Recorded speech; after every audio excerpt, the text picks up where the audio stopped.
Now, the next of these perfections is a very important one. It's the perfection of patience. And this is the antidote to anger. This is again a huge subject, and I can only skim the surface. But I think we can all appreciate that our daily life, our family life, our workplace, and so forth are a wonderful field for practicing patience. Even just driving, although of course your roads are very well disciplined. Come to India. But nonetheless, driving and so forth, wonderful, wonderful opportunities for practicing how to relax inwardly and not react with irritation, frustration, anger. So how to develop patience? Well, as I say, this is a big subject. We can only deal with one or two points here, but one of them is that normally when somebody upsets us and angers us, we regard them as an obstacle to ourselves being tranquil and peaceful, nice, friendly people. I would be fine if it wasn't for my awful neighbor, or my dreadful boss, or my wife, or my husband, or whoever, you know. It's their problem. They are the ones which create all my difficulties, so I have a right to be angry. So in the development of patience, we recognize this is a very, very important spiritual quality.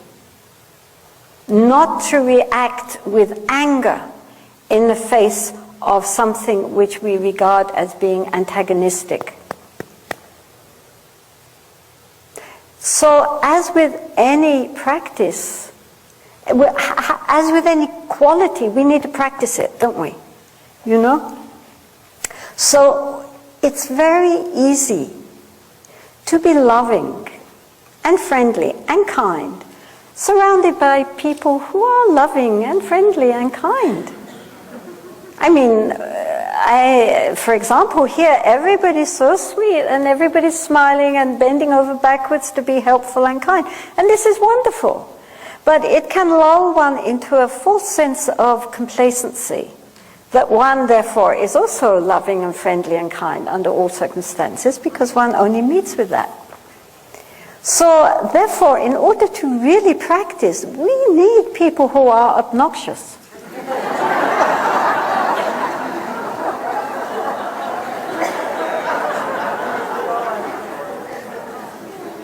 I'm serious.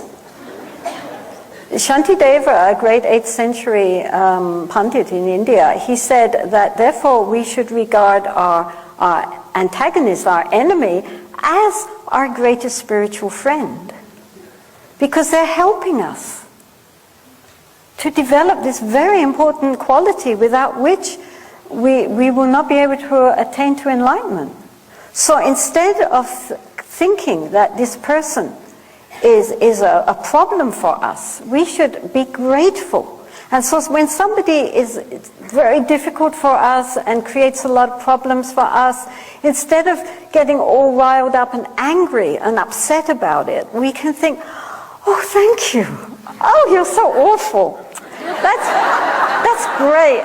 Now I can really practice. Without you, what would I have done?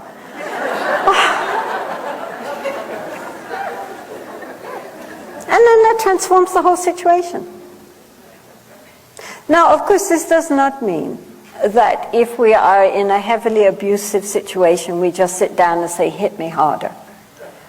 But it does mean that even if one is in an abusive situation, one can extricate oneself as quickly as possible, but nonetheless with love and compassion in the heart. The Buddha said that hatred does not cease with hatred. Hatred ceases with non-hatred, in other words, with love. And if someone is difficult to us and in return we get angry and frustrated, we've doubled the problem. Do you understand? Like if somebody does something to us, cheats us or is difficult with us, and then we feel all this anger and frustration and bitterness in our heart, then we are torturing ourselves, right? It's not affecting that person. They're fine. We are only doing to ourselves what our worst enemy would wish for us, right? So we're giving ourselves a double dose.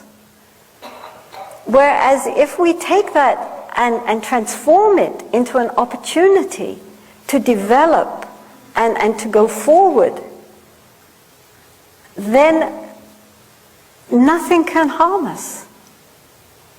It's part of our spiritual development. And this is not just with people, but also with circumstances. Everybody now is beginning to understand that difficult circumstances are actually our greatest opportunities to grow. This doesn't mean that we have to manufacture difficulties and obnoxious people. Sit there, they will come.